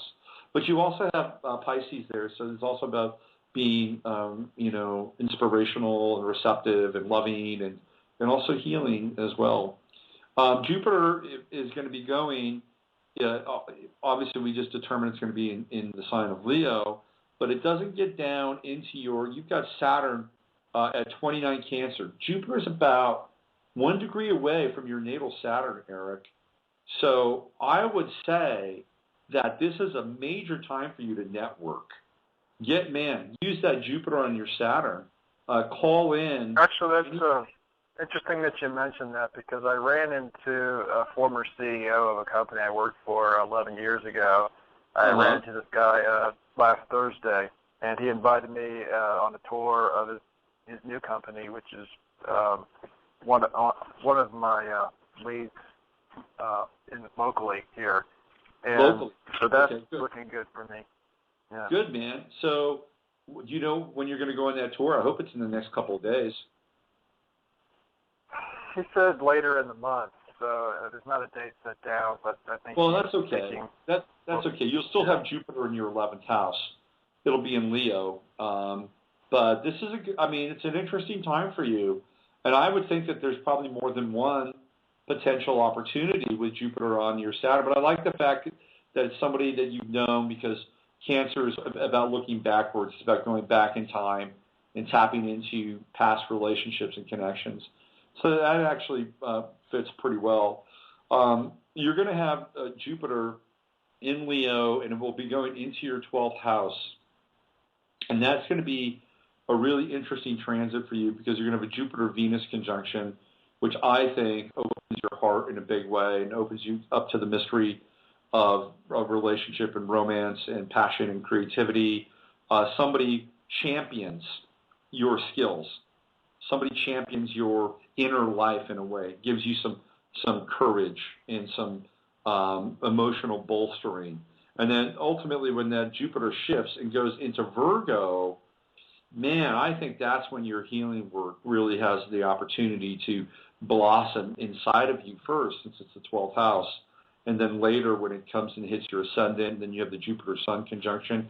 I think really, Eric, what you need with this Jupiter path is you need about a 2 to 3 year plan.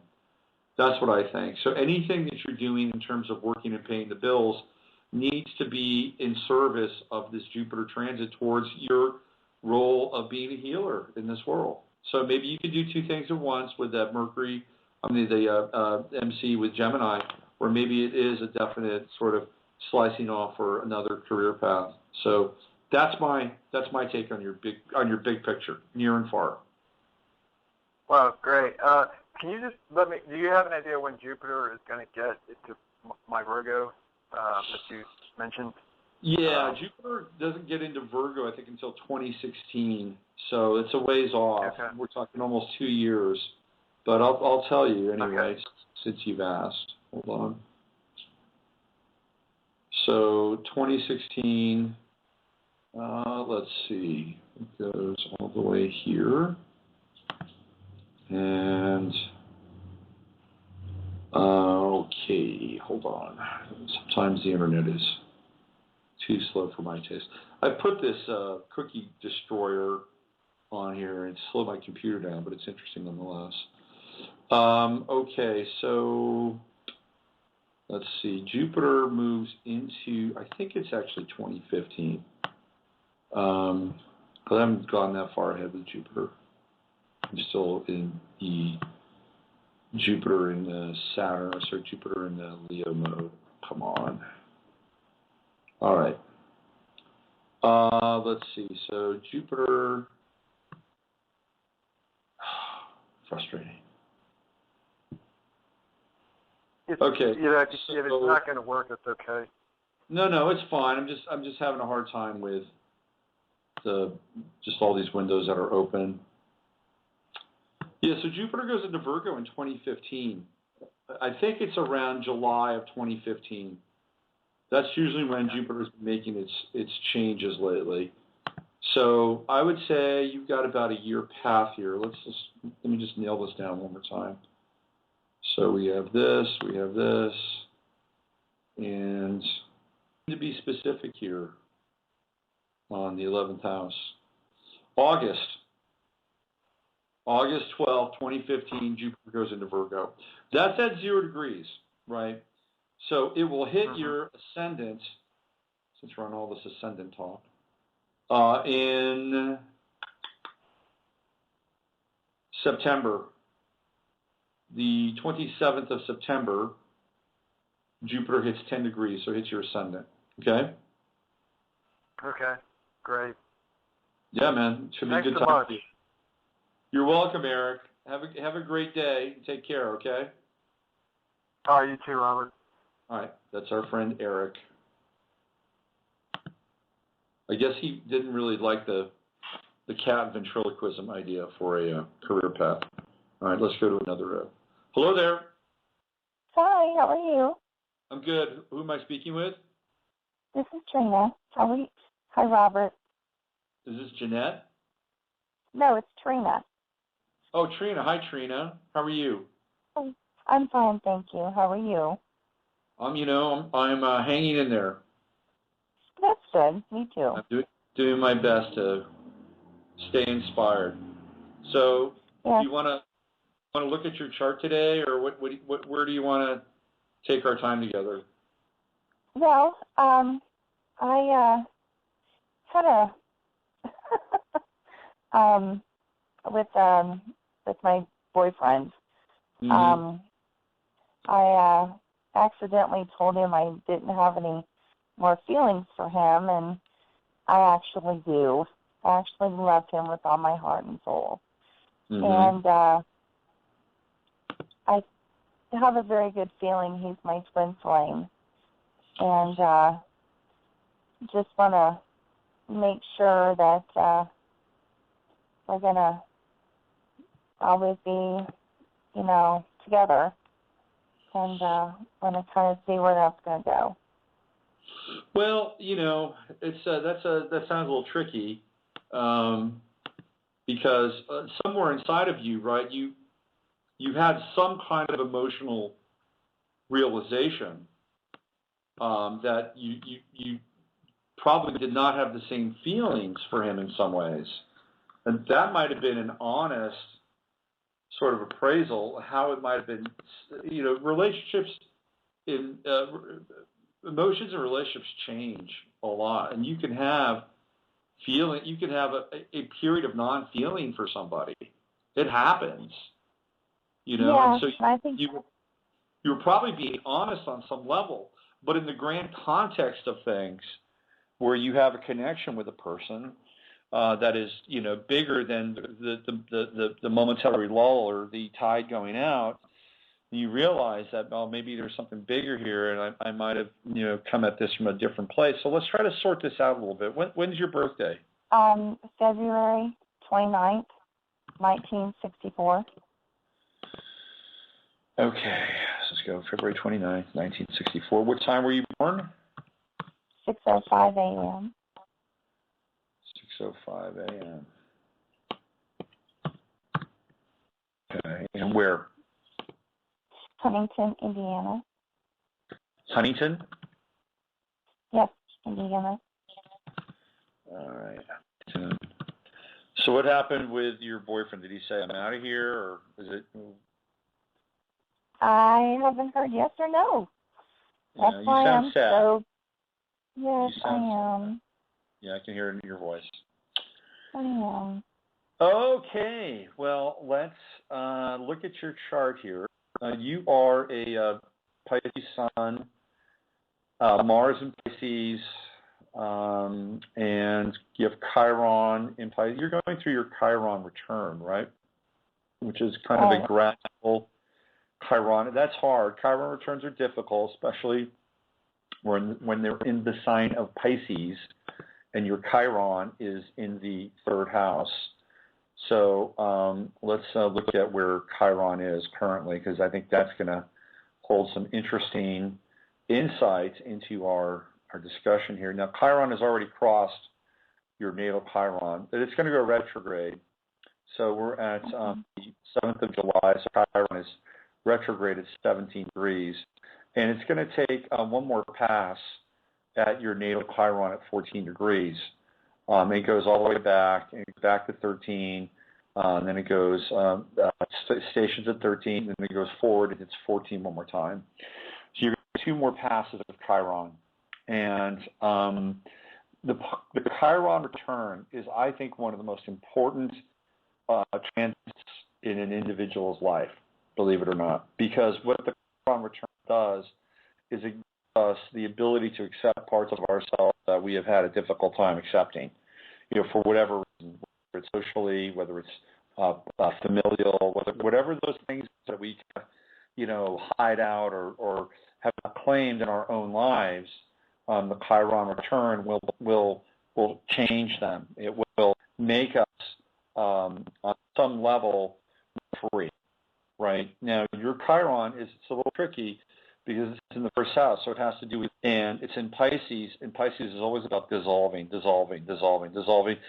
you said I told him I didn't have feelings for him anymore, I was wondering if you were a Pisces, because that would be a very Piscean kind of thing to do. Like the tide is in, the tide is out. You had a period where the tide was definitely out in this relationship, and so you were sharing with him, hey, I'm not feeling this, and you're an emotional person, right? You're a Pisces, so having these emotions come in and out of your life are kind of important for you in a lot of ways. And if you're not feeling full, if you're not having that fulfilling emotional experience, then it could be tricky. It can be a little bit on the tricky side. And so then you're looking for inspiration. You're looking for something to kind of grasp onto so that you can feel inspired, right? Now, Neptune is also in your first house as well, and Neptune is retrograde. And Pisces tends to be a very romantic sign. Of all the signs, it's one of the more romantic ones. And so when Neptune in the first house is going retrograde, it's going backwards, you're looking for something. You're looking for the point of connection and contact that you have with this person so that you fell in love with them, right? That's really what you're saying here. Some level is, I'm not feeling this in the way that I used to feel this anymore. I've got Neptune going backwards. I'm trying to, understand the spiritual and the personal and the emotional motivation for being with you. And Neptune is opposed your Uranus in your 7th house in relationships. So you're going to have these things go on, right? You're going to have these moments where there's going to be some confusion. There's going to be some charge. There's going to be some polarization. Because Neptune and Uranus opposition, especially with Uranus in your 7th house, is there's kind of a disentanglement, process that's taking place here. You can't avoid this now, right? You've already started this thing. You've put it in motion, right? You've said the words, and now you have to sort of sit with it. And you have to understand at a deeper level why you did what you did, why you shared it in the way that you shared it. What are you missing? Where's the meaning or the non-meaning, right? I'm not saying that your relationship isn't a twin flame relationship or twin soul relationship. That's not really where I would put the focus. It's not about the context of this ideal or label of what your relationship is in your mind or your soul or whatever, right? But it's about why you shared what you shared. And you didn't share it to hurt him.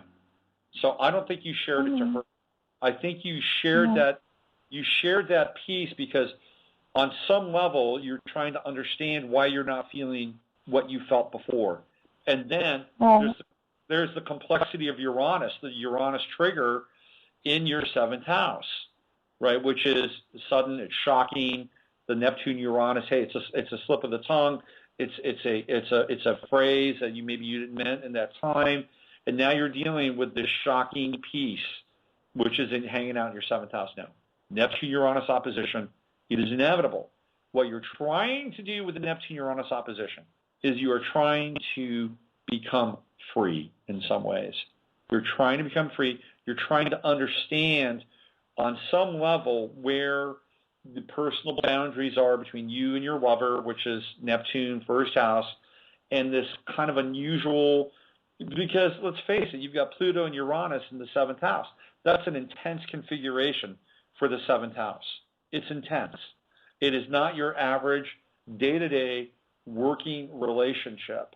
It is a relationship that's based on healing, intensity, transformation, and your partner theoretically should be engaged in, you and your partner should be engaged in kind of a healing work together with that Pluto-Uranus conjunction. Because if you're not, then the relationship will be put through a lot of tests and trials with Pluto-Uranus in the 7th house. So this is not a typical placement for a relationship house. These are very powerful planets and part of this very profound conjunction that took place between 1963 and 1969 with those two planets. So it's important for whoever you're with to understand this and maybe even work with you together. Now, here's something that you need to think about, okay? Okay. And I want you to think about this in a way that here's what I want.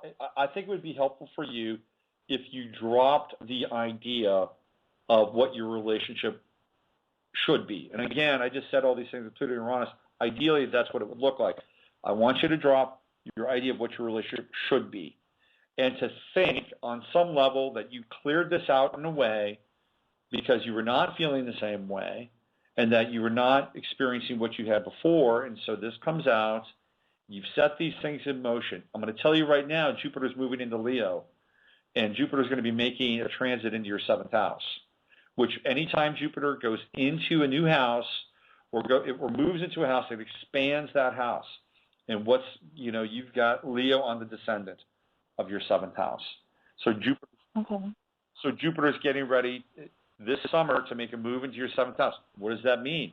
It means that the potential for relationship is going to start up again. The potential for a heart-connected relationship is going to start up again.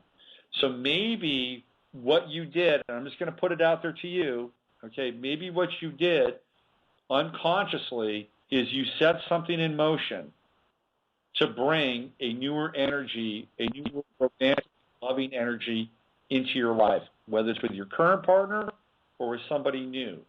This is what you've done. And so what I would say, and I know you're hurt, and I know your heart is kind of in a fragile place, I can feel that. Do your best to be nurturing, take care of yourself, send something kind to your partner, and then try to sit with this and not judge yourself and not judge what you said and allow for whatever is supposed to happen.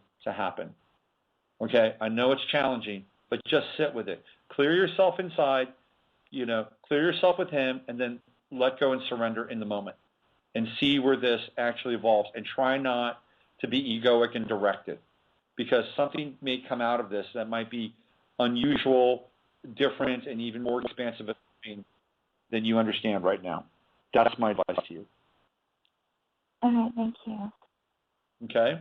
All right, I'm going to try. And I know it's probably not what you wanted to hear, but that's what I'm going to share with you, okay? All right, well, thank you. Okay, well, hang in there. Treat yourself kindly. Reach out to him, treat him kindly, and just breathe, surrender. Go take a nice bath. You've got all that Pisces. Take a nice bath with rose petals and stuff and make yourself feel good. Treat yourself okay. And understand on some level that maybe what you did there may be some hyper intelligence about it that you don't understand quite yet. All right? Okay. All right. Will do. Okay, take care. Thank you. Thanks, Robert. Bye-bye. All right, so if you're listening to this now, we are in the recorded portion of the show, and unfortunately we are no longer streaming. And I need to go. I would normally I know you're on hold 727. If you call me next Monday, I will take you my very first call. Okay, but I have to go. I have things I have to do. I have bills I have to pay. I have furniture I have to take. So there we go. I will get back to you first time. Just call me next Monday. You'll be the first person I talk to. All right, this is Robert Phoenix, and you've been listening to the 11th House. And I want to thank everybody for taking time to share their lives and their charts with me and the rest of the world. And you know the drill. Use your head to discern what's real, your heart to see open what's possible. Catch me on my blog, robertphoenix.com. We'll be back on Friday for the Friday Forecast with our guest to be determined. I'm trying to get Les Visible on. Catch up with him. That's it. I'll see you all next week. We are living in a computer-programmed reality, and the only clue we have to it is when some variable is changed and some alteration in our reality occurs. We would have the overwhelming impression that we were reliving the present, déjà vu, perhaps in precisely the same way, hearing the same words, saying the same words. I submit that these impressions are valid and significant, and I will even say this: such an impression is a clue that at some past time point a variable was changed, reprogrammed as it were, and that because of this an alternative world branched off.